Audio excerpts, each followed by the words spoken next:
All right, so there may be more people filtering in the next few minutes, but I think we can go ahead and get started. Um, Thank you everyone for joining our webinar today, Human Rights, Canadian Imperialism, and Haiti's Fight for Self-Determination, organized today by the Canada-wide Peace and Justice Network, which we'll share a little bit more information about shortly. My name is Janine Solanki. I'm an organizer with Mobilization Against War and Occupation, MAWO, here in Vancouver, and a member group, which is a member group of the Canada-wide Peace and Justice Network.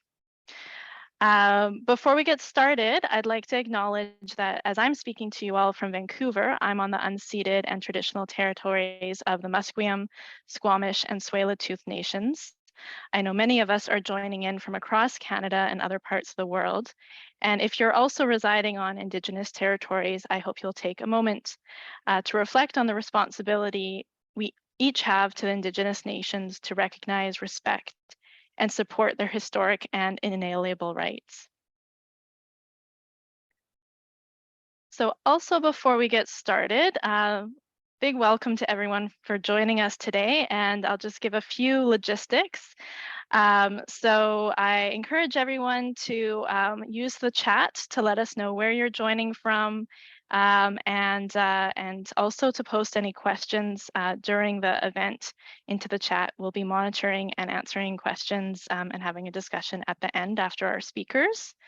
Also, if you look at the panel at the bottom, if on Zoom, you'll see that there's a closed captioning CC live transcript button in your Zoom control panel if you'd like to follow along with the words. But I will just mention that that is an automatic transcription by robots, not humans, so there's bound to be errors, and it's just there if you'd like to use it. We are recording tonight's session, so it will be recorded and then available later on. We'll be sending out an email and a post to the YouTube link, so you can always share it if you'd like to share with people who were not able to make it today. And also our webinar today is in a webinar style on Zoom. So just our speakers and presenters will have video and audio active, but of course you're free to use the chat. All right, so that runs through some of our logistics. And before I get into introducing speakers, I just want to thank you all for taking the time to join today to discuss Haiti and to join in solidarity with Haiti.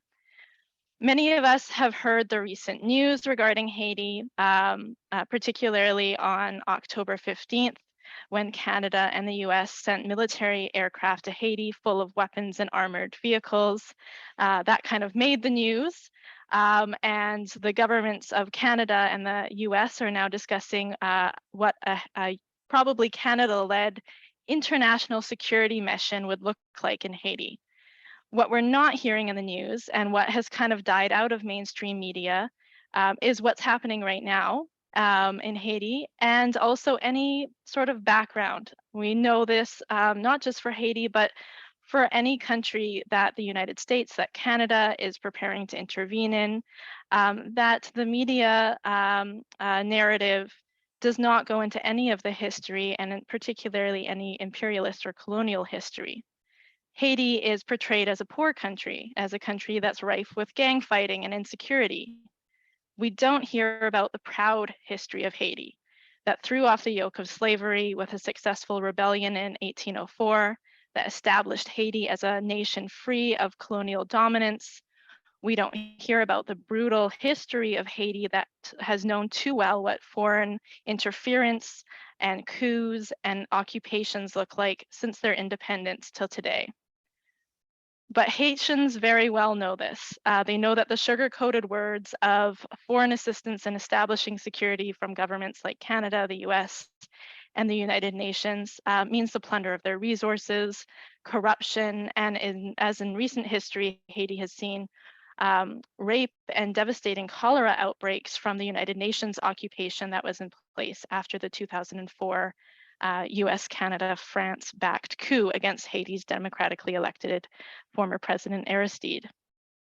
This is why in Haiti, protests are demanding no to foreign intervention. And that's why we in the anti-war movement are having this discussion today about what is happening in Haiti, how we can organize in defense of Haiti, and especially for those of us who are in Canada, put the accountability on the government of Canada, which is a main perpetrator in their imperialist attacks on Haiti. So we have some wonderful speakers today that we'll get to in just a few moments. I'm really happy to have some fantastic speakers that I think can give us a really important view of the history and what's happening today, and also Canada's role in Haiti. Before we do that, I'd like to just take a moment to introduce Barbara Waldron. She is with the Just Peace Committee, which is a member group of the Canada-wide Peace and Justice Network. And she's going to explain a bit more about who the Canada-wide Peace and Justice Network is. Thank you. Thanks, Janine. Yeah, I joined close to a year and a half ago, just after the network got started. I think I attended the second meeting. I recognize a lot of names here. I know a lot of people in the network are attending our event. So welcome to you and to the others. So for the benefit of people who don't know, the Canada-wide Peace and Justice Network is developing the peace movement across Canada. We have a loose concept of peace with social justice. We don't have particular working definitions. We don't have a manifesto or basis of unity. We're not a coalition. We began with the desire to build the peace movement, starting with sharing information. And gradually we've been collaborating and coordinating events such as the one that we're having today. And we've been part of National Days of Action and International Days of Action, the Week of Actions in October. And we're going to be doing more of that. We do produce statements. So when we do an action or we want to say something on a topical issue of importance and relevance to us, we meet and then hash out what political positions we will have for that particular event or that particular issue at that time. But I want to be clear that we're a network and all the member groups are free to circulate their own information, and they continue to organize their own discussions and events. And we are a democratic organization. We're just starting to develop structure with Janine and Maya starting to form a coordinating group. So that's the Canada-wide Peace and Justice Network. Thank you very much, Barbara. And maybe we can post some info in the chat, such as our website, if you want to check out more about the Canada-wide Peace and Justice Network and who we are. All right, so I'm going to go into our first speaker for today. We're very happy to have Jaku Konbit, or Jean Saint-Vil. He's an author and member of Solidarity Quebec Haiti, and the co-founder of AKASAN and Jaku Konbit. Jean is a artist activist immersed in global peace and social justice movements, and we'll post more information about his work in the chat and how you can follow what he's doing. So I'll hand the virtual mic over. Thank you very much for joining us today, Jaku Konbit. Thank you very much, Janine, and thank you for the kind invitation from Mao, from World Beyond War, and for the FIRE at this time, organizing this important event to talk about the unfolding situation in my native Haiti. I must say that I acknowledge that I speak here really on my own behalf, but I hope that folks who are interested in the topic will be curious enough to read what other voices, male and female, in the Haitian in country, in Haiti, as well as outside of Haiti, have been saying, are saying about the situation in our country, but of course, also what other Canadians are saying about what Canada, what our tax money has been doing in Haiti. A most recent piece that I penned for the Black Agenda report is a document that I would encourage people to consult because it deals with not only the current situation, but what we propose as a path towards solving the crisis permanently. And the title of our article is "To Solve the Crisis Permanently, Force the US to Stop Backing White Warlords in Haiti." And I must say that a number of people have expressed surprise at the fact that there are white warlords, much more even surprised that in Haiti that they play a crucial role. But indeed, as some of you might have noticed, the Canadian government only last week announced sanctions targeting specifically 3 of the people that we were referring to. There's about a set of 15 families in Haiti that control the economy of the country and who are the real gang leaders who are arming gangs and have control the governance of that country for a number of years using blackface puppets who make it to the news more frequently. But the reality of the country is something that cannot be understood if those notorious white warlords who enjoy impunity are not looked into. And I also sometimes make the mistake of referring to these individuals as the white warlords of Haiti, and that gives the perception that they might be Haitian. In fact, we should be saying the white warlords in Haiti. Many of these individuals are US citizens. Some of them might have also acquired Haitian citizenship, but many of them don't even bother. And they rely on the reliable support of the United States in order to continue to maintain their reign of terror in Haiti. And you will note that the sanctions that the government of Canada announced targeting Sheriff Abdallah, Gilbert Bijot, and Renaud Dib were not followed by the United States, whereas the earlier sanctions were taken in tandem with Canada and the United States sanctioning the same individuals from the political class.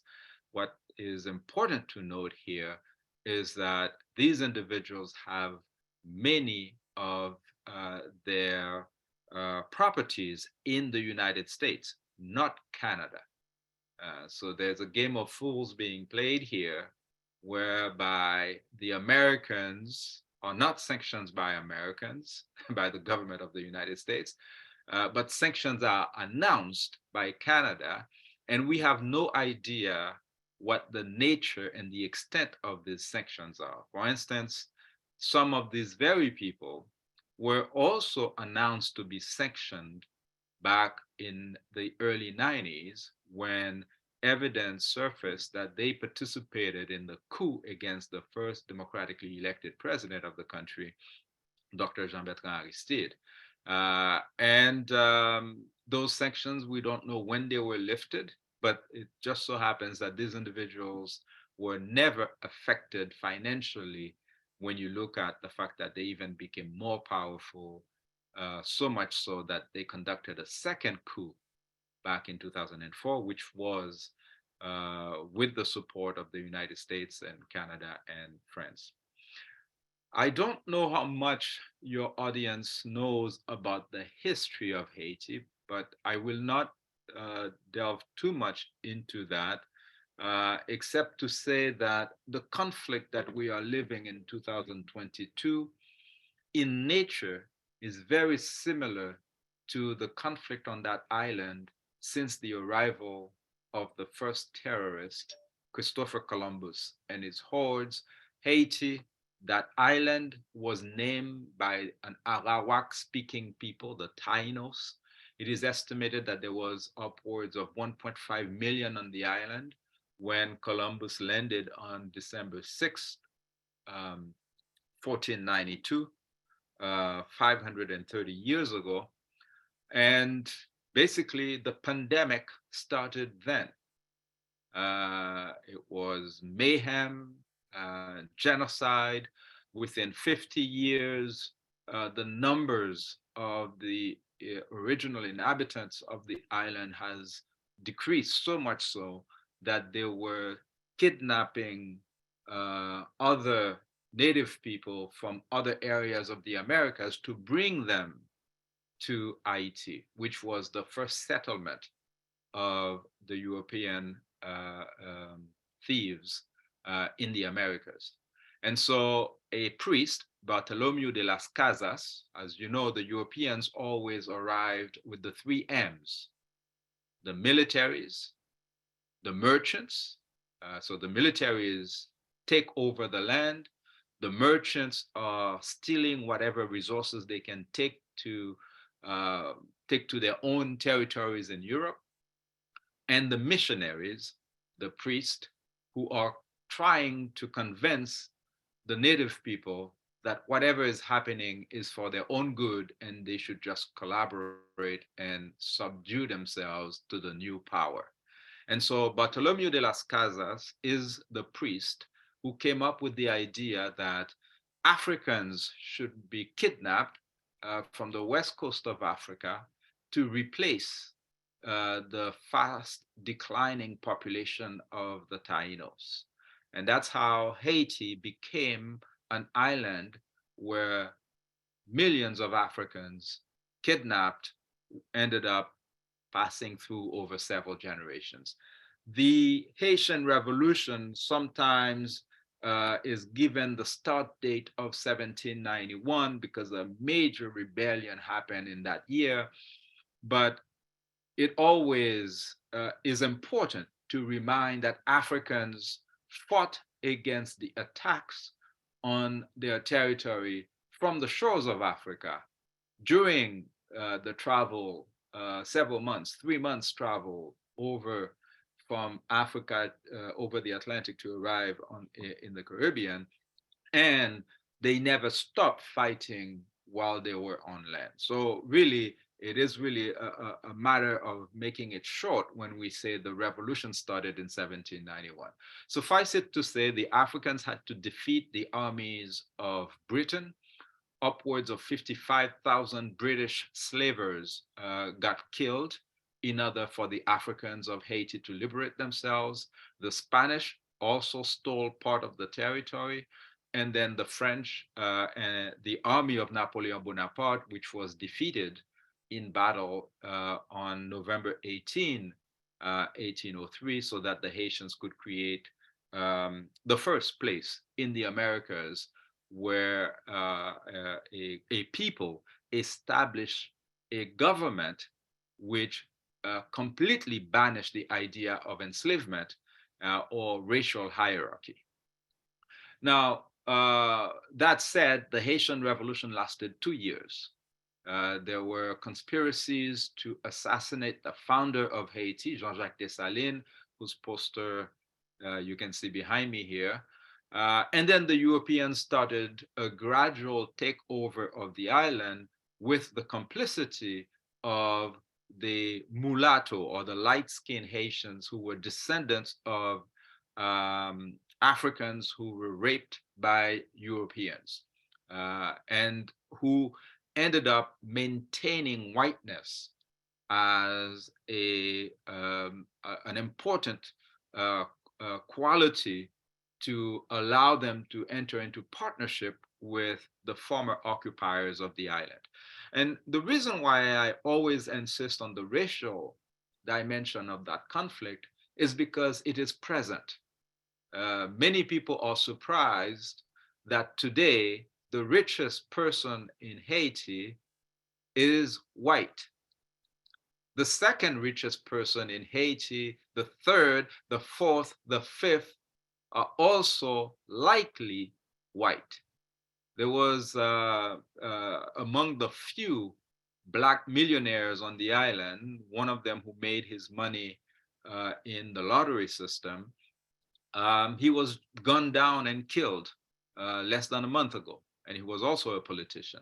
And so the essence of the governance of Haiti today is an apartheid system where the United States has allied itself with a small minority of criminals, and the qualities of these individuals, besides the fact that they have huge amount of money, they are criminal, is also that they enjoy white privilege.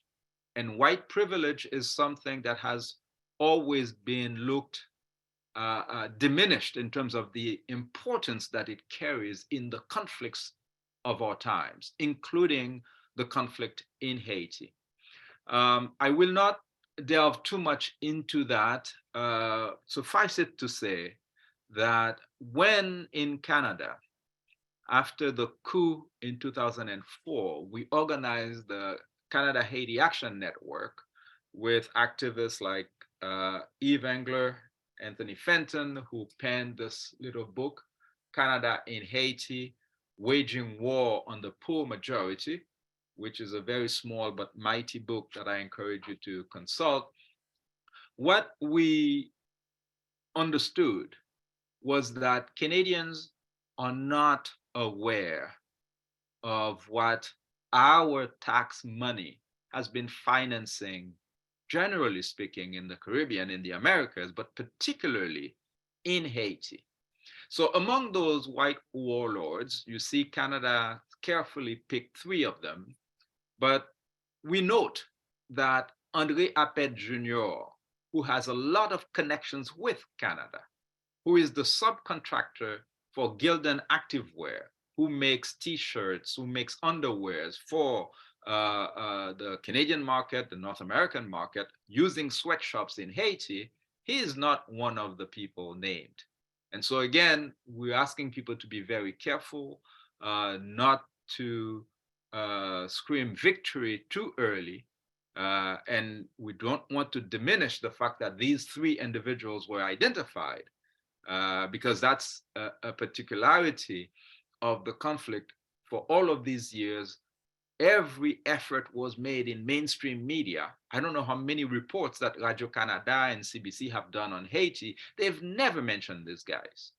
And was it not for activists like Madame Boukman and others who have published texts like mine in the Black Agenda Report, the white warlords of Haiti would be something fictional, and very little attention would have been paid to them. And we think it is absolutely essential, because the people in Haiti today are not demonstrating to change government. For a number of years now, everyone in those demonstrations have been saying what we are challenging is the system. That means the neo-colonial system, which is based on the same as the colonial system, where you have a small minority of white criminals who enjoy the backing of their cousins in North America and Europe through their armies to conduct coups, to conduct foreign invasions under the guise of peacekeeping to protect their power. We're saying this has to end. Haiti has gold, Haiti has natural resources, but more importantly, there are about 12 to 14 million human beings who deserve the right to have their nation. And that's why we always tweet Black nationhood matters. We don't need anyone to tell us that our lives matter. We already knew that. That was the purpose of our revolution. So the paternalistic stance that political leaders in the United States and Canada have taken over the years, talking about, that they're going to bring democracy to Haiti. We don't need you to do that.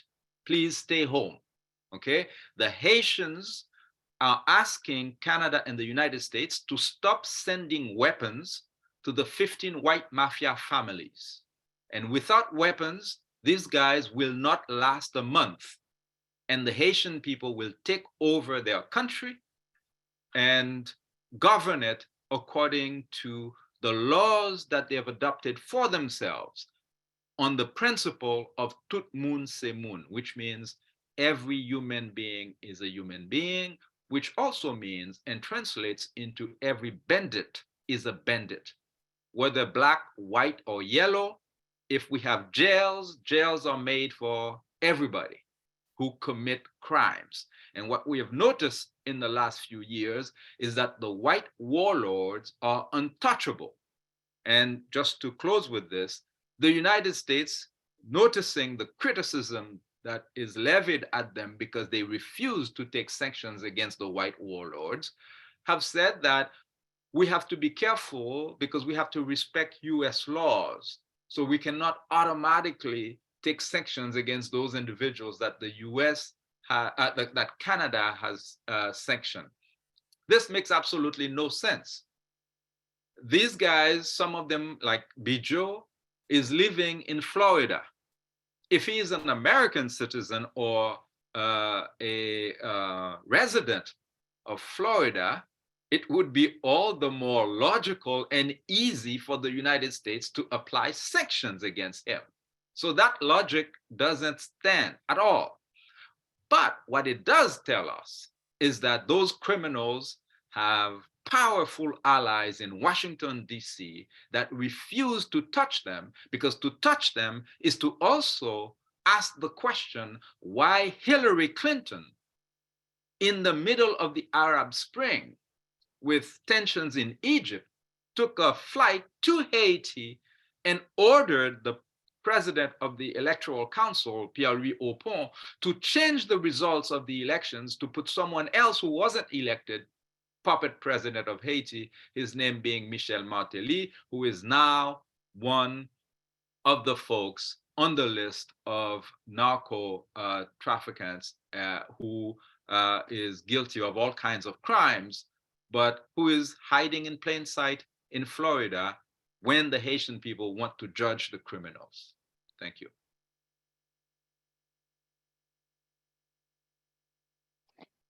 Thank you so much, Jafrika IT. It was really wonderful to have you start off our webinar for today and give us so much important information. And I think really what is important for me and I think our work in the Canada-wide Peace and Justice Network is that final point you ended on, the right of Haitians for self-determination. And really, I think the right of all oppressed nations for self-determination, as we in our organization, in our network, work for the self-determination and against war for many countries, from Iraq and Afghanistan to Yemen, and as we are talking about today, Haiti. So thank you so much.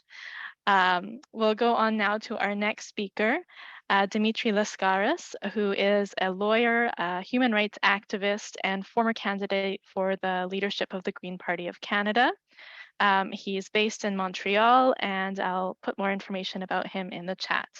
So I'll hand the virtual mic over to you, Dimitri. Thank you so much. Thank you very much for having me today.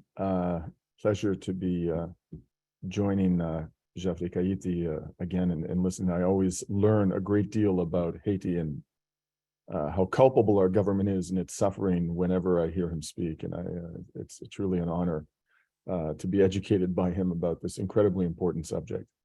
And I'd like to try to situate this because I couldn't, even pretend to have the level of knowledge and understanding of the difficulties the Haitian people confront that my colleague and my comrade has. I'm going to try to situate this in the larger context of Canada's supposed commitment to human rights and Human Rights Day, which is today. And I want to start by focusing on a tweet that our illustrious Prime Minister put out today. And I myself could not refrain from commenting on it on Twitter because I found it so outlandish, frankly. And I'm going to put the tweet up on the screen. And as you can see, and I'm sure that, you know, those of you who follow the government's commentary have seen comments like this before. But today, the Prime Minister stated, or someone who controls his Twitter account, that defending human rights has always been and will continue to be one of our top priorities. And we'll keep working to make sure everyone is treated with dignity and respect, regardless of who they are or where they live. I'm not going to get into the intricate details of his statement, because frankly, it's a bunch of drivel, but I'm going to explain to you why it's a bunch of drivel. And I'd like to break down what appears in this tweet. First of all, why do we call human rights human? This is because these rights belong equally to every human without exception and without regard to race, nationality, ethnicity, gender, or other illegitimate grounds of discrimination. That's the very reason we call them human rights. Now, with those reflections in mind, let's start by testing the Prime Minister's claim against the facts. And the following facts are readily verifiable from the mainstream media and the public domain. They should be non-controversial. And I'm going to start with the subject of our discussion today, Haiti. And I'm going to quote a recent article by my friend and comrade Yves Engler, who has written extensively on the subject of Haiti.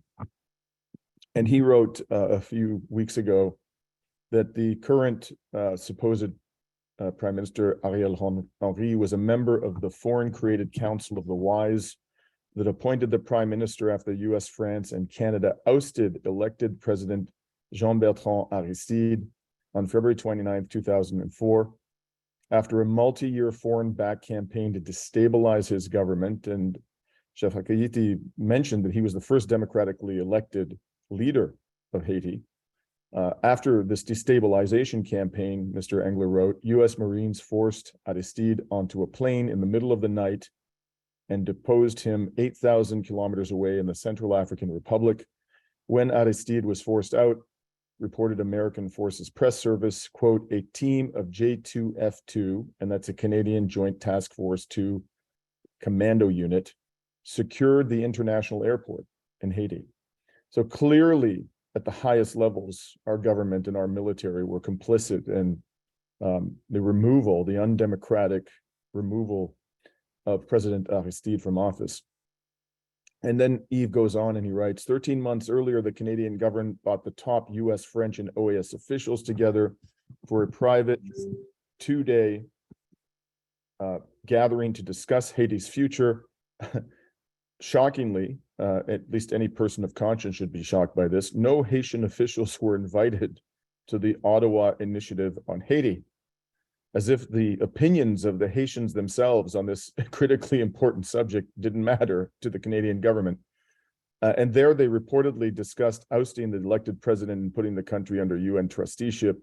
In May, the New York Times solidified the historical narrative. Again, I'm quoting from Yves, regarding the 2004 coup. French ambassador at the time, Thierry Burkhart, admitted Aristide's call for the restitution of Haiti's $21+ billion debt, or ransom, that's be a much more accurate description of independence, partly explained why he was ousted in 2004, because he had the temerity to demand some form of reparation for the horrors to which the Haitian people had been subjected. He was unconstitutionally removed from office. And then Yves goes on, he says, in the recently released Truth to the Powerless, Canada's Role in Dismantling Democracy in Haiti and the Americas, then Defense Minister David Patt said, quote, Canada, the US, and France did what was necessary in terms of removing Aristide from power. So they don't even have the shame to deny what they did. Now, because what they do with impunity, what Western governments do to countries like Haiti. And so they barely conceal their imperialism. Now, what I find most remarkable about all of this, is certainly one of the things that's remarkable about all of this, is the Canadian government is constantly prattling on about supposed efforts of other countries, principally China and Russia, to interfere in the domestic affairs of Canada and our domestic politics. This is what they claim. And they make these claims with virtually no evidence. These are evidence-free claims. Maybe this is actually happening. Maybe it's the case that the Russian government and the Chinese government are trying to interfere in the domestic politics of Canada and the United States. But I have yet to see a compelling body of evidence that that's in fact what they do. By contrast, we have an mountain of evidence, and in fact, virtual admissions by the Canadian government that they are aggressively interfering in the internal affairs of Haiti. Now, what does this have to do with human rights? Well, self-determination is a human right. You know, and as Jaku said, the Haitian people don't need to be told that their lives matter. They know that their lives matter. All they ask is that they be allowed to determine their own future without intervention by imperialist states like Canada and the United States. So, you know, when Justin Trudeau says, as he did today, that human rights are a top priority, how can this be reconciled with the policies of his government and predecessor governments, both liberal and conservative, towards Haiti? And of course, the hypocrisy doesn't stop there. There's the simple case of Palestine. You know, now virtually every major human rights organization in the West, Human Rights Watch, Amnesty International, Israeli human rights groups B'Tselem and Yesh Din, the UN Human Rights Council, have recognized that Israel is an apartheid state. And yet Canada continues to support the state of Israel in every imaginable way, militarily, politically, and economically. Just days ago, there was a vote in the United Nations where the vast majority of member states voted in favor of a resolution calling upon Israel to give up its nuclear arsenal. It is the only state in the Middle East with a nuclear arsenal. It is the only state in the Middle East that is not a member of the Nuclear Non-Proliferation Treaty. And 5 states voted against this resolution: Canada, the United States, Israel, and 2 tiny little island states that are completely beholden to the United States government. So when it comes to the state of Israel, the Trudeau government has no red lines. There's virtually nothing that the Israeli government can do to the Palestinian people and their human rights to, you know, provoke a meaningful response, for example, in the form of economic sanctions and arms embargo from the Canadian government. Another example is Saudi Arabia. Saudi Arabia has been committing a genocide in Yemen before the eyes of the world for some 6 years. It's attacked funeral parties, hospitals, buses, marketplaces, massacred civilians over and over again. And how is our government dealing with this? How is it dealing with the Saudi regime's savage repression of women? How is it dealing with its barbaric treatment of people who dissent peacefully from its anti-democratic behavior? By killing them extrajudicially or through this kangaroo court system that the Saudi regime has set up.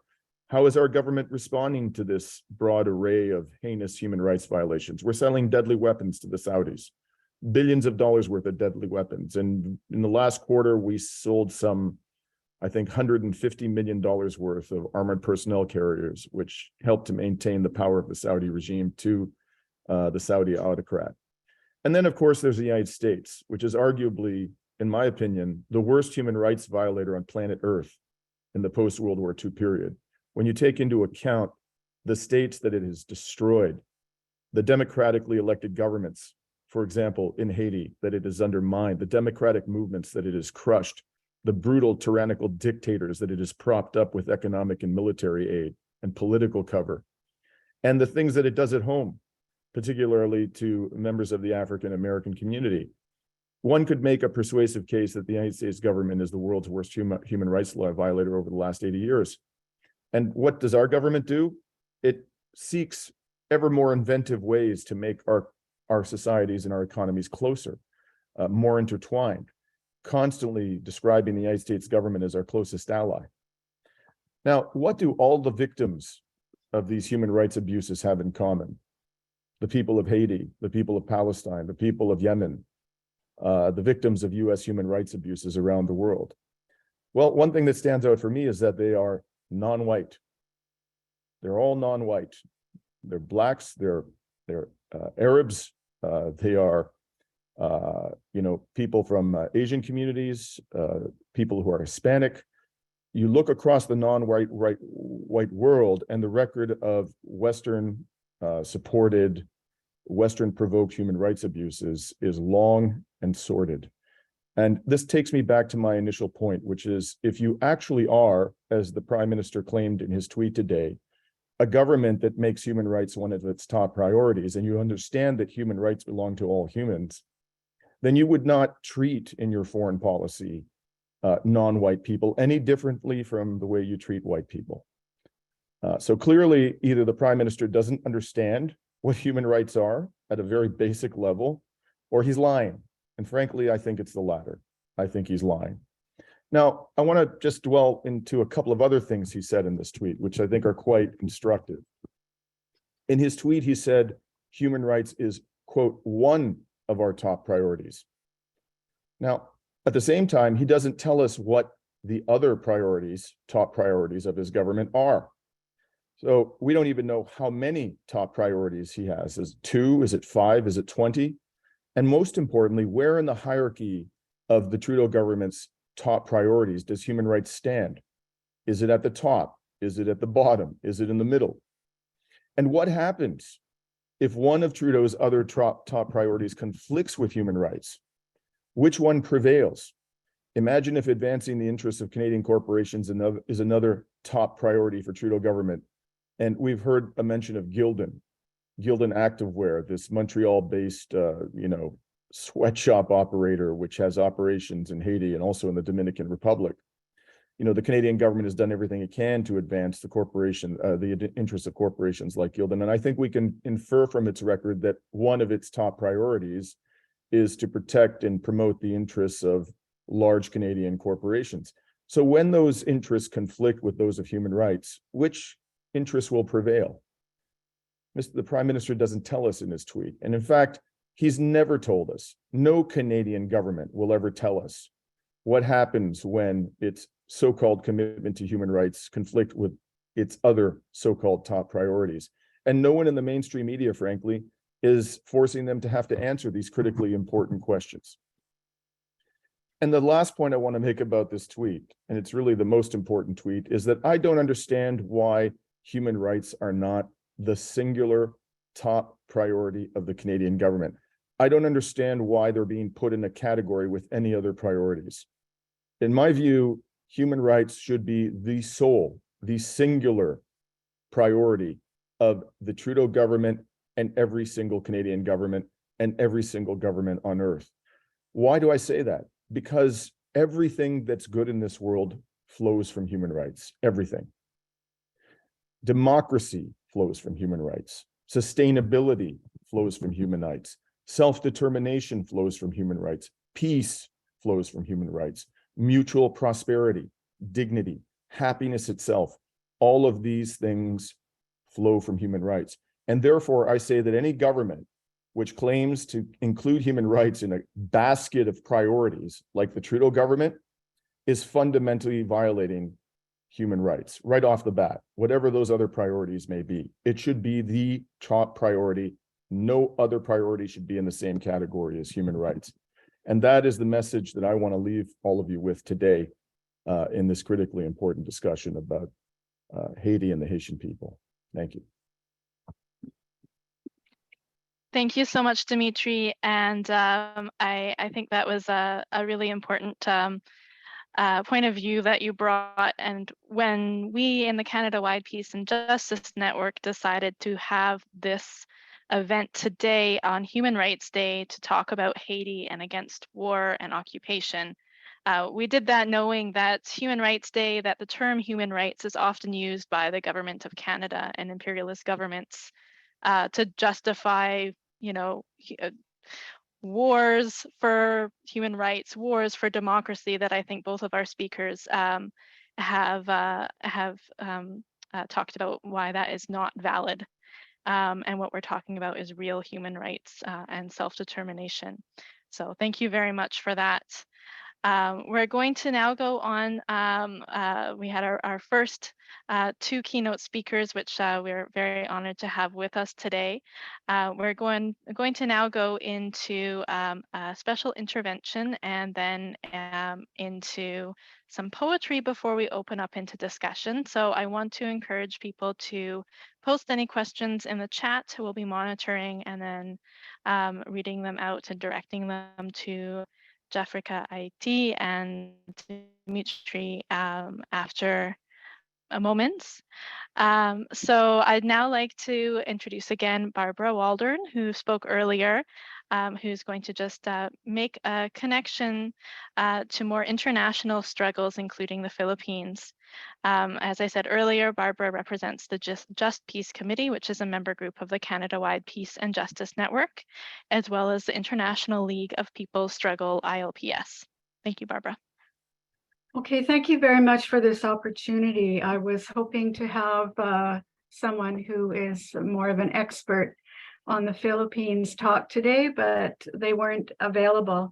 However, it's really important right now because of some recent developments, and the Philippines is in a dire situation, crying out for more international solidarity and an end to the misery.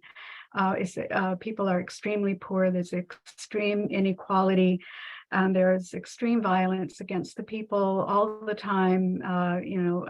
Supplied and aided and supported by the U.S. and Canada and other of the big imperialist powers. My main point is we can link our struggles and link these things going on in the world to build international solidarity and to have a common understanding so that we can together build a united anti-imperialist movement which will be effective and have power to have an impact against imperialism and the violation of our rights. So I'm with Commission 4, I work in Commission 4, or the Just Peace Committee works in Commission 4 of the International League of People's Struggles. And the commissions specialize in gathering information and developing analysis, communicating about certain areas of work, and we have 20 of them. And Commission 4 understands peace as not just laying down arms, but fighting for social justice. We cannot give up our demands for land and livelihood and decent care, services, education, health, decent standard of living, our culture, as well as we cannot give up our independence and our sovereignty for the sake of peace, because that is just to give up our lives and who we are and to succumb to domination. ILP,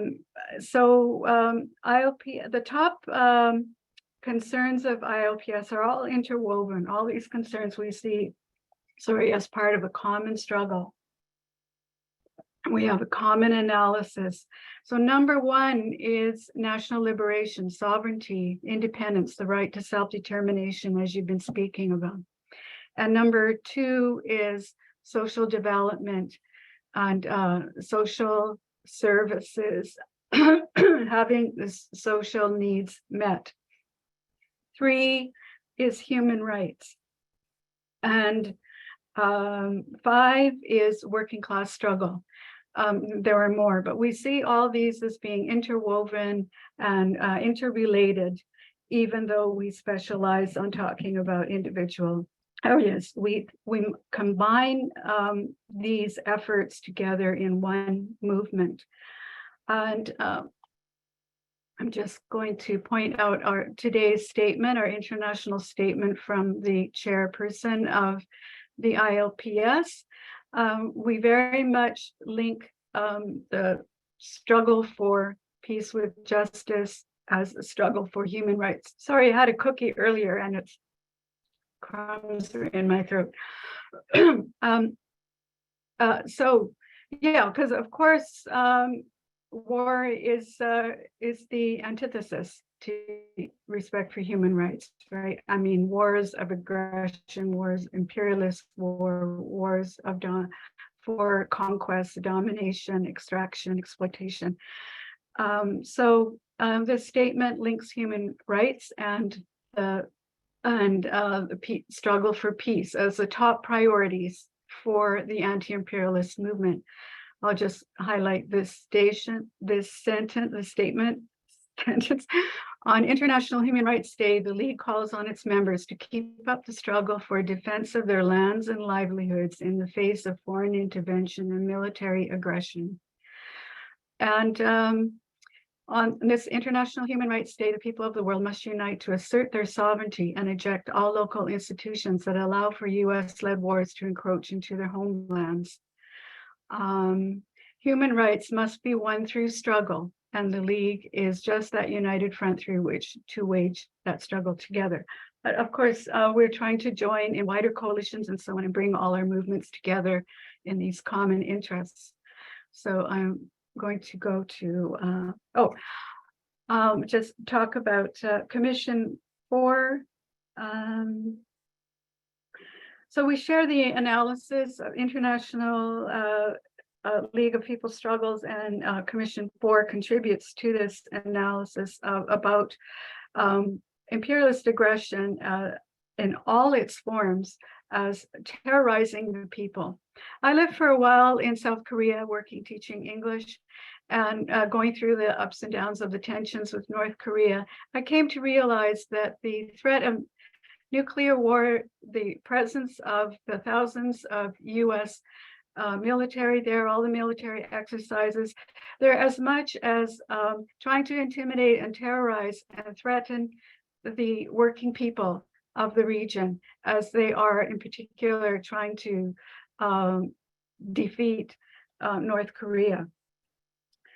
So the forms of war we've been studying quite a lot: economic warfare, diplomatic warfare, war, psychological warfare, nuclear blackmail, occupation, state repression, and militarism, war of ideas, information wars, as well as direct military intervention. And both the Philippines and Haiti are examples of how this multifaceted aggression plays out, and how the people must respond, they must resist, they must build their revolutions, their movements to overthrow their oppressors and their conquerors. I'll just go to another document. Sorry.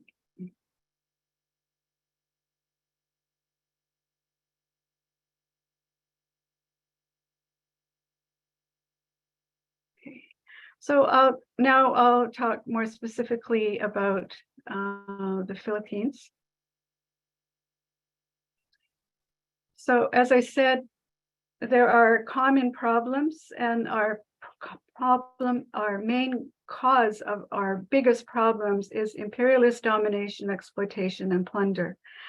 So the Philippines experienced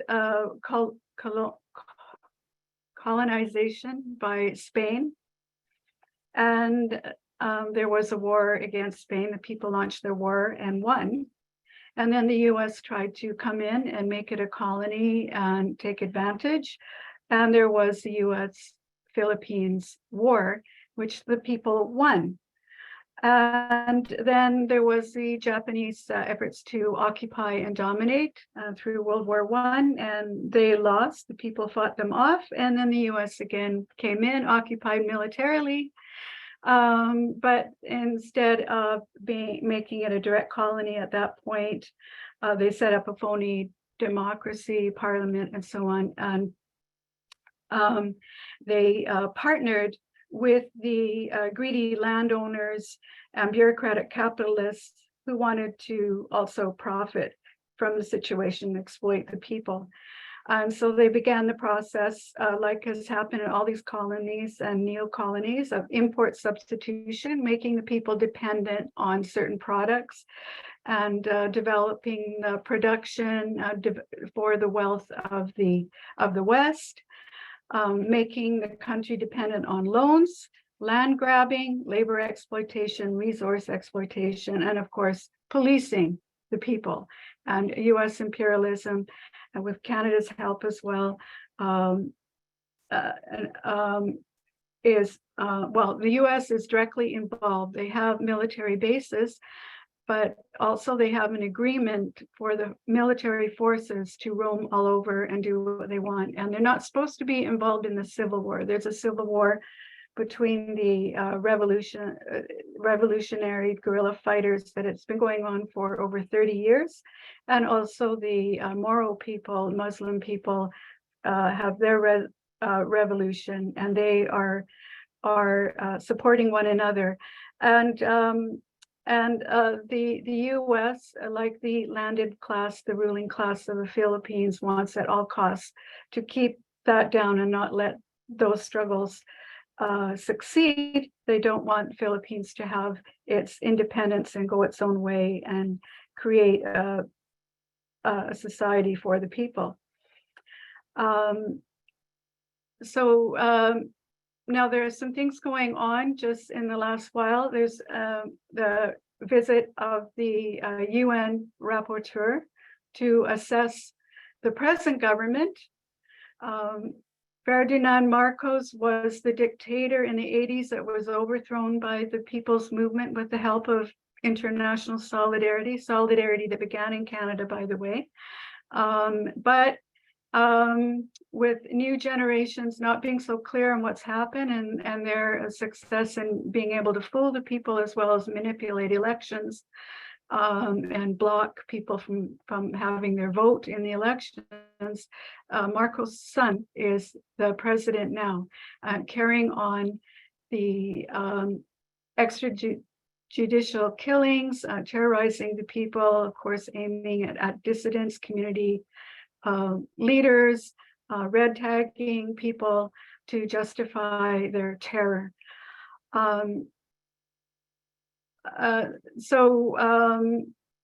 The US doesn't want the truth to come out, but the popular organizations such as this organization, International Coalition for Human Rights in the Philippines, with concerned lawyers, human rights organizers, and solidarity activists, trying to push the UN, push for the truth, doing their own independent civilian investigations. So the UN has already already accepted civilians' reports on the human rights violations. In 2005, I was in one of the many fact-finding missions that went there to have independent international observers confirm the human rights violations. And we had International People's Tribunal that year. I was on the jury of that to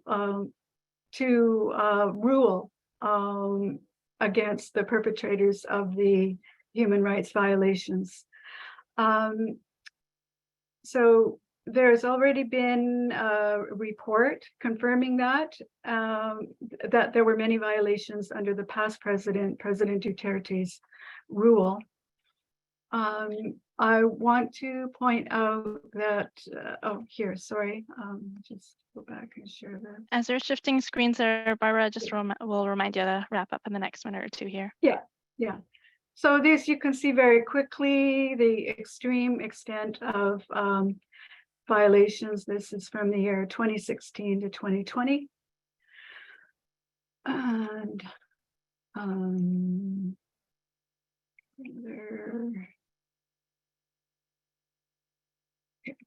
here we are.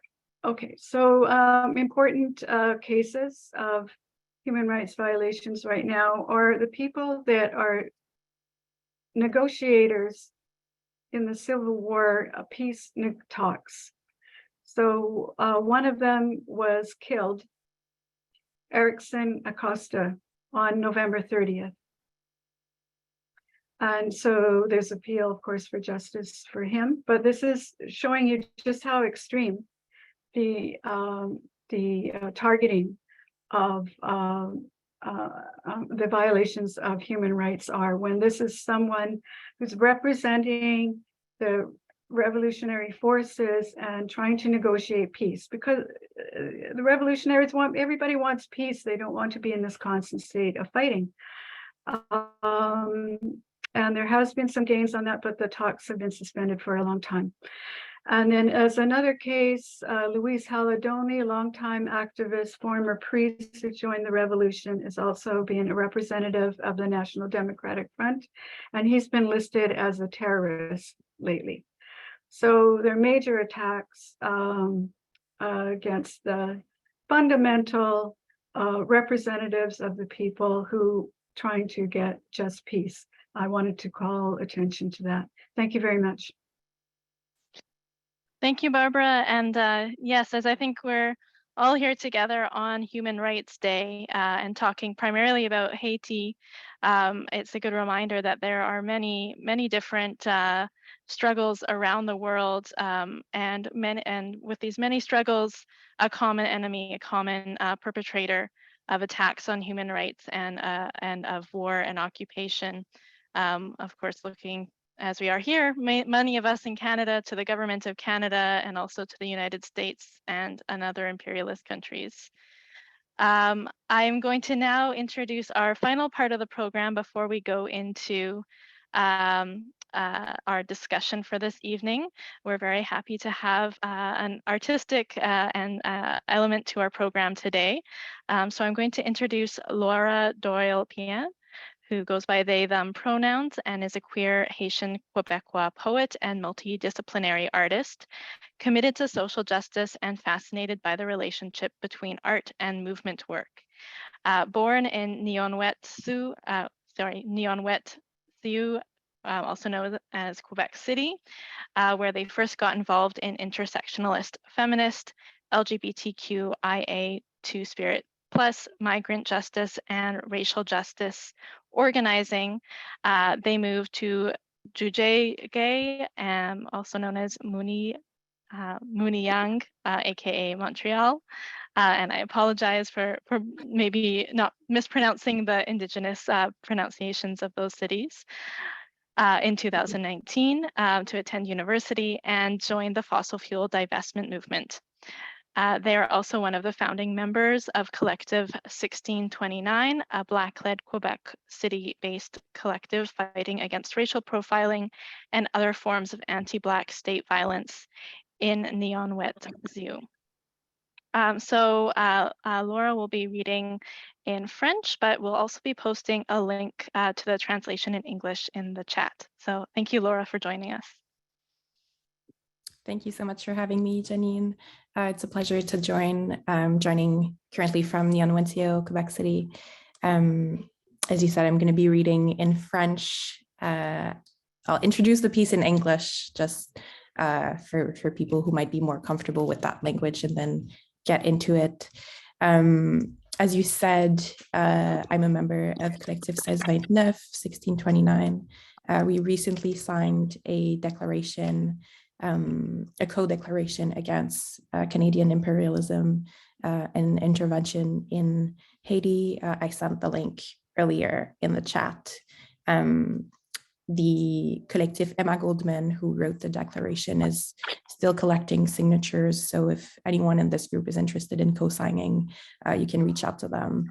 The contact info is on their website that I linked in the chat. The piece I'm going to be reading is a letter I wrote. It's been almost a year and a half now. It was in July 2021. I was invited by a newspaper in Quebec called Le Devoir as part of a dossier they were making on Haiti. They invited a bunch of writers to write about Haitian future. And so I wrote this letter thinking back to the assassination of the president and some of my fears and hopes for the future. And they still ring very true to the moment we're facing right now. And so I just wanted to revisit this. The piece is called Haïti chérie. Haïti chérie. Lorsque j'ai appris que le président Jovenel Moïse avait été assassiné, mon cœur s'est serré. Pas parce que je l'aimais particulièrement, Je faisais d'ailleurs partie des personnes qui considéraient son mandat comme terminé et qui souhaitaient qu'il se retrouve face à la justice pour que lumière soit faite sur le scandale Petro-Caribé. Non, pas par amour pour lui, mais par amour pour toi et parce que, comme nombre de mes amis d'origine haïtienne, j'appréhendais la suite, et plus particulièrement la réaction des États-Unis. And I would add also of Canada. Nul besoin d'avoir un doctorat en histoire pour connaître leur manie à profiter de crises politiques pour s'immiscer dans les affaires d'autres pays. Ce ne serait d'ailleurs pas la première fois qu'ils le feraient chez toi, chez nous. Quand j'imagine ton avenir, je te souhaite d'abord et avant tout d'être libéré de l'ingérence des États-Unis et de tous les autres pays et toutes les autres organisations qui croient pouvoir gérer tes affaires mieux que toi. Je me demande souvent qui tu serais, n'eût été toute cette ingérence et toutes les richesses qui t'ont été prises par l'Espagne, la France et d'autres puissances coloniales. J'attends avec impatience que la France te retourne les quelques 30 milliards d'euros qu'elle t'a volés en imposant une dette lorsque tu as déclaré ton indépendance et que cet argent soit utilisé pour répondre aux besoins de ton peuple. J'attends aussi que des réparations soient faites par les États-Unis pour compenser les années d'occupation 1915 à 1934. Surtout, j'espère que tu parviendras à reconnecter avec celle que tu aurais été et que ta splendeur continuera d'inspirer d'autres populations marginalisées à travers le monde, comme elle a inspiré les mouvements indépendantistes latino-américains et comme elle m'inspire lorsque je fais face à des périodes de difficulté. Haïti chérie, je peine souvent à te reconnaître lorsqu'on parle de toi dans les grands médias et dans la sphère publique, là où j'habite. L'image de toi qui a été construite par des gens qui n'en ont rien à faire de ton avenir et ne t'ont probablement jamais connu, en est même rendue à polluer mes rêves la nuit. Et pour ça, je ne leur pardonnerai jamais. Ni aux journalistes qui parlent de ta situation économique sans dénoncer la piraterie française et ses conséquences à long terme, ni aux politiciens blancs qui se déclarent haïtiens parce qu'ils ont appris quelques phrases en créole et aiment le riz à pois, qui n'aiment pas ça, ni même à ces gens bien intentionnés qui préfèrent interroger des membres de ta diaspora plutôt que de se risquer à faire des erreurs et finissent par les ériger en porte-parole contre leur gré, comme si les paroles d'une personne pouvaient refléter la volonté, la complexité et la grandeur d'un peuple comme le tien. Quand je t'ai visité pour la première fois, en 2015, après avoir talonné mon père pendant des années pour que nous allions te voir, ensemble, j'ai eu la chance de me promener du sud au nord pour assister aux activités du festival Libérer la parole, organisé par le PEN Haïti. J'ai rencontré des jeunes bourrés de talent qui avaient une curiosité et un amour immense pour la littérature. Ces jeunes, que j'ai recroisés pour la plupart quelques années plus tard sur le web, dans le cadre des activités du Marathon du Livre, un festival littéraire organisé par Molicage à Petit-Goâve, ou simplement sur Facebook. Ces jeunes ont des milliers d'histoires à raconter. Je te souhaite d'apprendre à les écouter, tous. Et je leur souhaite d'avoir accès à tout le soutien nécessaire pour continuer à s'adonner à leur passion en toute sécurité. Écrivez, écrivez, écrivez. Réécrivez l'histoire, l'image et l'avenir de notre île. Je veux vous lire. Vos voix sont importantes et seront nécessaires pour rétablir les rumeurs qui circulent à propos de notre maison. Diaspora, chérie. Le 7 juillet 2021, jour de l'assassinat du président, Gabriela Quinte-Garbeau, directrice de la librairie Racine, which is a bookstore in Montreal, écrivait sur Facebook: « Je sais que c'est pas facile ce qui se passe au pays en ce moment, mais s'il vous plaît, faites attention à comment vous parlez d'Haïti devant vos enfants. » Au cours des dernières semaines, mes amis et moi avons largement discuté de notre rapport à Haïti et de nos sentiments à l'égard des discours qui sont tenus sur la perle des Antilles, autant dans la sphère publique que dans notre entourage personnel. Je me suis estimée chanceuse, que mon père ait toujours tenu un discours relativement positif sur le pays et que j'ai ainsi pu grandir avec notre île dans mon cœur. Ce ne sont pas tous les enfants de 2e et de 3e génération qui ont cette chance. Tant de choses ont déjà été volées à notre peuple.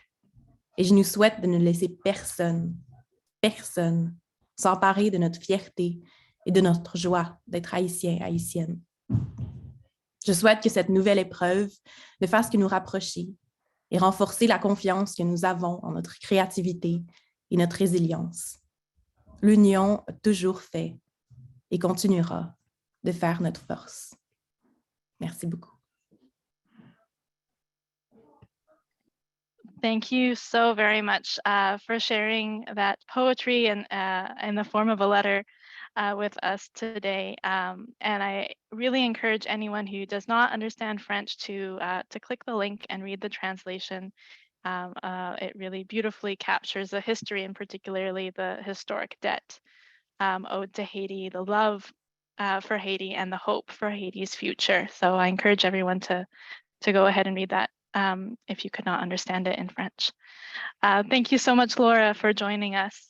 And we're going to now go off into the question and answers portion of our webinar tonight. The questions will be directed towards Jean and Dimitri. And before we get into other questions and answers, I just want to do two quick reminders. One is alongside putting your questions into the chat. I know there are many different organizations on the webinar today, both part of Canada-wide Peace and Justice Network and maybe not. So if you have any events coming up that you'd like to share, please feel free to put them into the chat. Also, I'll be putting the information again for the Canada-wide Peace and Justice Network so that if your organization is interested in joining, you can learn more about us and maybe join the 45 member groups of the Canada-wide Peace and Justice Network. Also, I just want to give a special shout out to Maya Garfinkel, who is behind the scenes, making sure that everything is working and running the Zoom controls. So thank you, Maya, for making sure that everything's going smoothly behind the scenes. All right, so I'm going to now go into our questions and answers. We have a few already. I have one, it's a bit of a longer question, so I'll read it out here. And it's from Yuri and it's directed to Jean and Dimitri. And he says, as Francophone speakers who follow French media, not just in Quebec, but France as well, France, who is a big partner in crime to the many crimes against humanity inflicted on Haiti. My question is, where is the Haiti Solidarity movement in France? Also, is there a big Black Lives Matter movement in Haiti speaking about what France does in Haiti and elsewhere? And what about the white socialist or Marxist organizations or figures? Are they also speaking out about the ongoing French colonialism? Or are they too many of them being propagated to believe France is a force for good and gives France too much credit for simply because France didn't join the Iraq War? I don't know if Dimitri and Jeffrika IT want to respond. I think there's a few different questions in there, but feel free to respond as you'd like. Yeah, so I provided some Sure. links in the chat itself to groups of solidarity in Paris. So for instance, there is a Haitian artist and activist, Elsie Haas, who has her website, Le Monde du Sud, that publishes on a regular basis. And the fact that I was mentioning, there's an incident that just happened last week when at the book fair, usually these are big events, le Salon du Livre, the so-called Minister of Education, these guys have been parading as if they're real ministers because, the white powers named them ministers and presidents and stuff. And the Haitian population has been so quiet. They think they can just, go around in social circles. And so this fake minister was challenged by a young lady who said, how can you call yourself a minister traveling to Paris collecting per diem when school is closed in Haiti? Because your gangs have made it impossible for parents to trust their kids to go to school. And Danila Ferrier, who is one of the better known Haitian Canadians who actually lived in Montreal for the longest time, probably still lives there. He's a member of the French Academy, was there, and he was also interrogated by this lady, saying that a whole lot of you guys are hypocrites. At least you have some voice in Canada. You could have at least raised your voice to tell Justin Trudeau that it's not sufficient to be talking platitudes about human rights and stuff like that when you have so much power in what's happening in Haiti and could actually make a difference if that was what you cared about. Unfortunately, I cannot speak of a Black Lives Matter movement per se in Haiti. And honestly, when it comes to the embrace of the struggle of the Haitian people in the last decades, it hasn't been to the level that it should have been. And unfortunately, our struggles are still fragmented.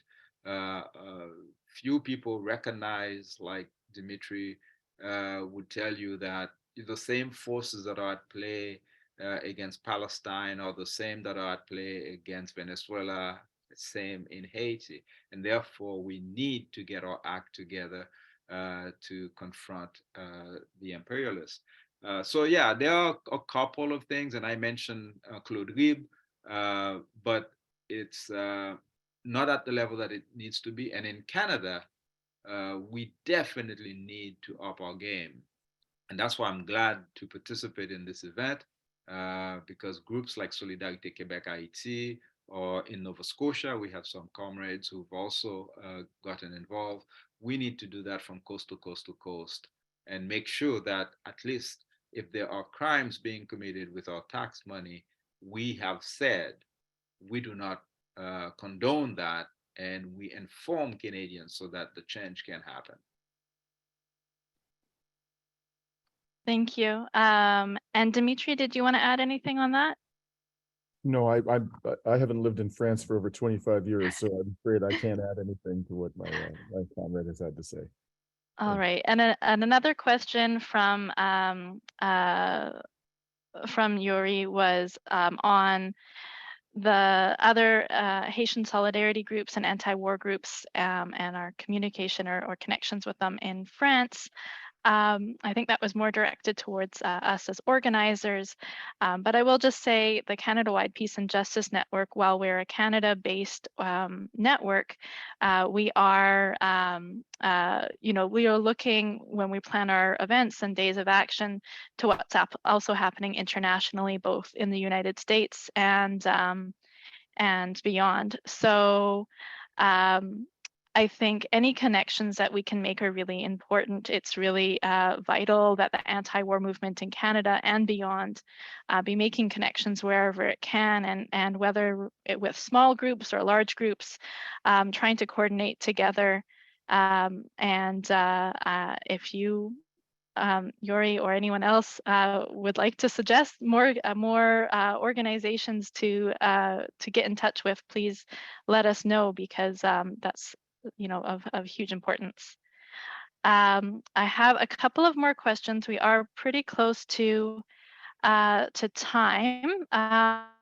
There is a question in the chat about the role of the Dominican government, but I think that was sort of answered in the chat.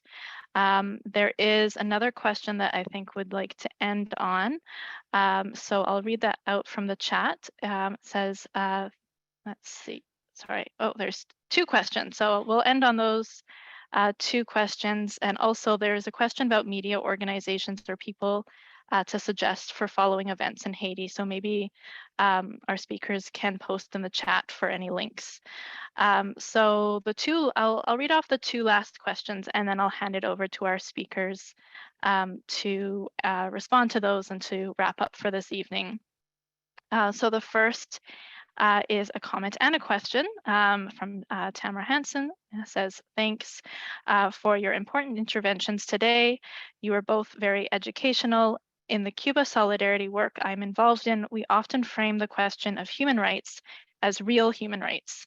The US, Canada, and imperialist forces want to frame human rights as only expression, a freedom of expression, assembly, voting, and speech.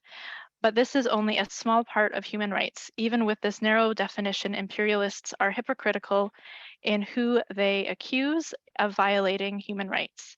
At the same time, they do not want to discuss anything about real human rights. Those are the ones imperialists deny to the world and to their own citizens: the right to food, clean water, education, healthcare, and housing. The question is, why was it important to highlight the situation in Haiti and Canada's involvement to you on December 10th for International Day of Human Rights? And what can we do to expose Canada's role in undermining of Haiti's right to self-determination to people across Canada? So that is the one question from Tamara Hansen. And we also have a question, which we'll end on, from Tamara Lorenz, specifically to Jafrika IT, asking how specifically should we up our game? What are some specific demands to the Trudeau government? And just as an FYI, she was recently in Egypt and denounced the former ambassador, Canada's former ambassador to Haiti, Marc-André Blanchard, directly to his face for Canada's disastrous policies in Haiti. Dimitri, you're unmuted. Would you like to go first, and then we'll wrap up with Jafrika IT? Sure. So why this is important to me? I mean, my answer to this question is a very important question. Is the same as I would give if I were asked that question in regard to any other of the human rights issues that I advocate about. And the ones that I advocate about are the ones in which my government is complicit. Why do I do that? So I oftentimes am told, you need to spend a lot more time talking about human rights violations by countries like Iran, China, Russia, North Korea. Why don't you talk about those? Well, there are several reasons, and one I've just mentioned. I'm a Canadian. I live in this country. I pay taxes in this country. I have the right to vote in this country. I have the right to contribute to political parties in this country, and therefore I bear a burden of responsibility for the crimes in which my government is complicit. That's number one. Number two, this government purports to speak in my name. There's no other government out there that purports to speak in my name. It's the Canadian government that does that. And therefore, when the Canadian government violates, abuses the human rights of the Haitian people, for example, I feel an obligation to speak out and to renounce my government's policies and to say straight up that they do not represent me. They do not speak for me in connection with the people of Haiti and what's being done to Haiti. The third reason is because, to the extent that I can influence public debate at all, my ability to do that is largely confined to the world in which I live. What I say about countries like, human rights abuses of countries like Russia and China and North Korea and Iran is not going to impact one iota their policies. It just won't. They don't care what I have to say. But in this country, I have something of a following. I have something of an audience. It may not be, a huge audience. I'm not somebody who's invited to express my views on the mainstream media on a regular basis. But if I can influence any government, any public discourse in this world, it's here in Canada where I can do that. And that's where I devote my energies. And finally, the media in this country are absolutely chock full of denunciations of the official enemies of the United States. Every day you can open up a newspaper here, go on the website of any major media organization, and you're going to find, virulent criticism, very powerful criticism, sometimes much of it based upon sheer speculation or outright fabrication about the official enemies of the United States. I'm not going to accomplish anything if all I do is amplify those criticisms. What I can do and what I should do is focus on the human rights abuses that are not being discussed by the mainstream media. And Haiti is one of them, without question.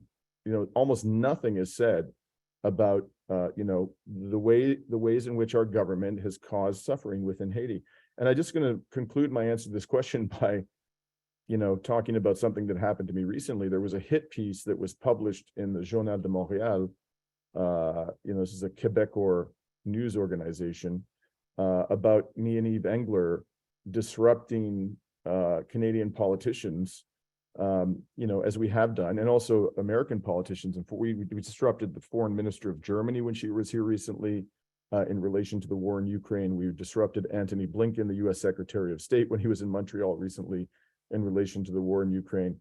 And this article accused us of being mouthpieces of the Russian government.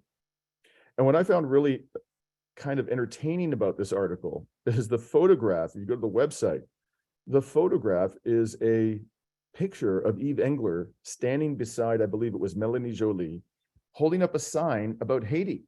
It wasn't about Russia at all. They chose this sign about Haiti. And the article said absolutely nothing about Haiti, even though the lead photograph was a sign of Yves Engler protesting the Canadian government's policies towards Haiti. So that is how ridiculous our media's, a determination to ignore the human rights violations in which our governments are complicit and only talk about the human rights abuses, real or imagined, of governments that are deemed by the United States to be disobedient and therefore official enemies of the West. So this is the way in which I can contribute, by filling the gaps, the enormous gaps in the human rights discourse in this country. Thank you very much, Dimitri. And I think that was a very important point to wrap up on, especially as many of us here are in Canada too, and hold that same responsibility. So I'll pass the mic over now to Jafrika IT. Before I do, there was one last question in the chat here from Victoria King about how does the Monroe Doctrine perpetuate settler colonial rule, and does the panel support or oppose denouncing the Monroe Doctrine?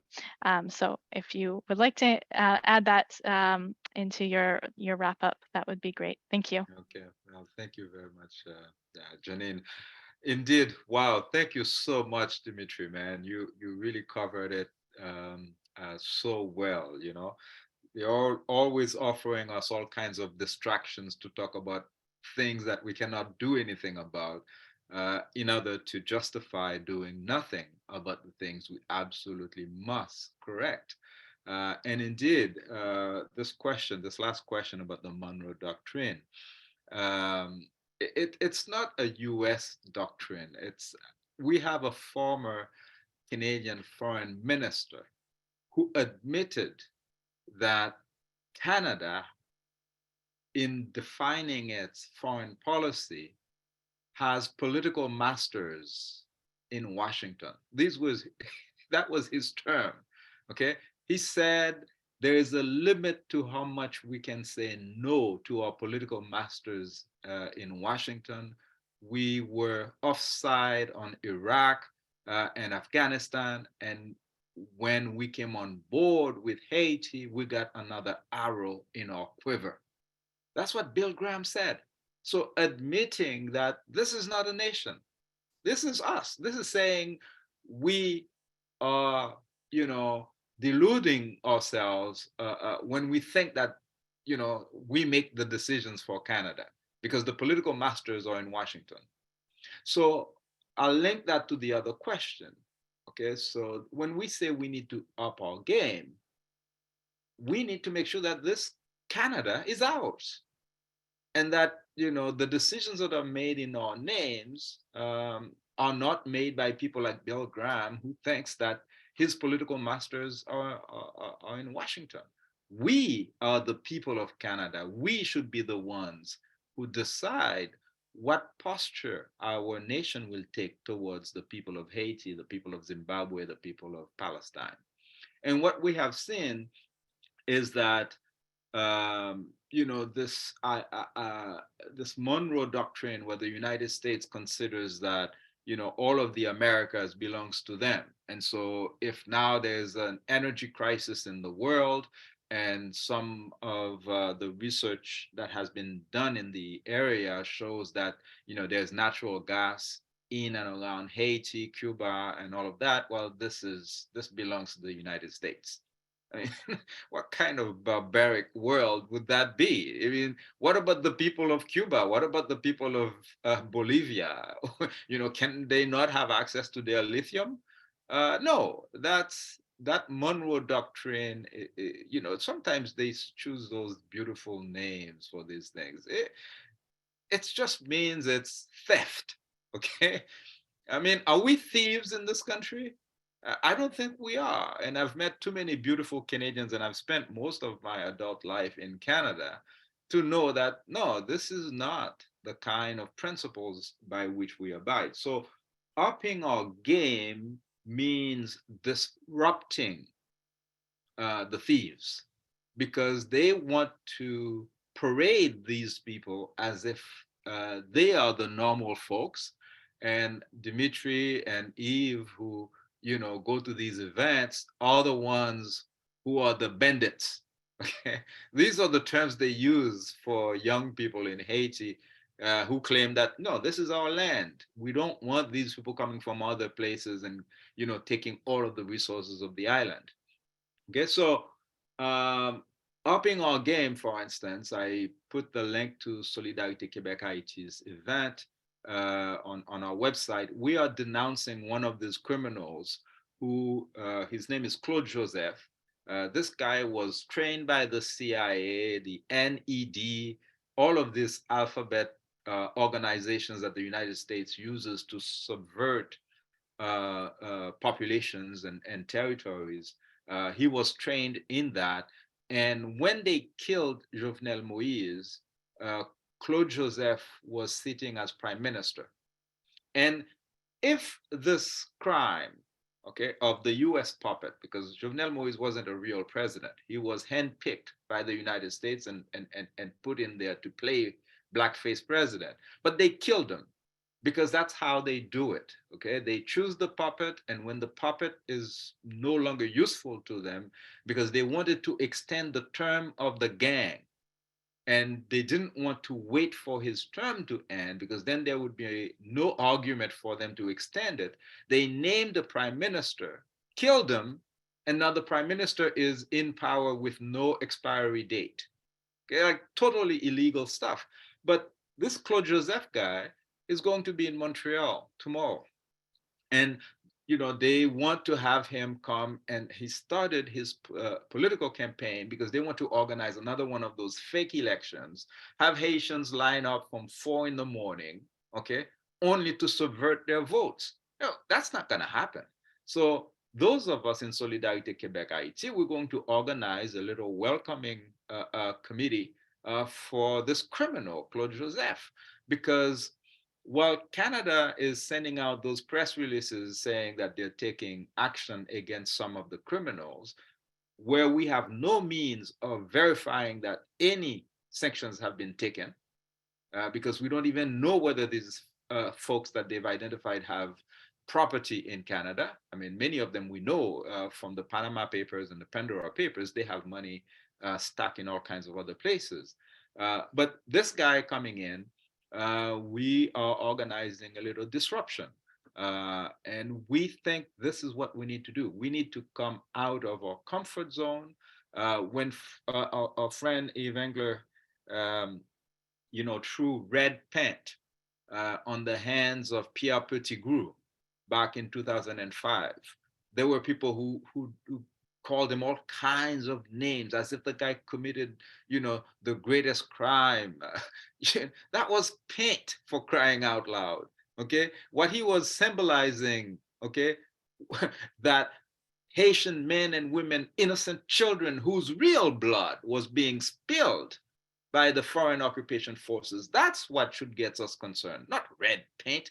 Petitgrou, I don't know if his suit was he didn't even pay for his own suit. He's a government minister, for crying out loud. It's all money, right? It's Eve's own money, actually.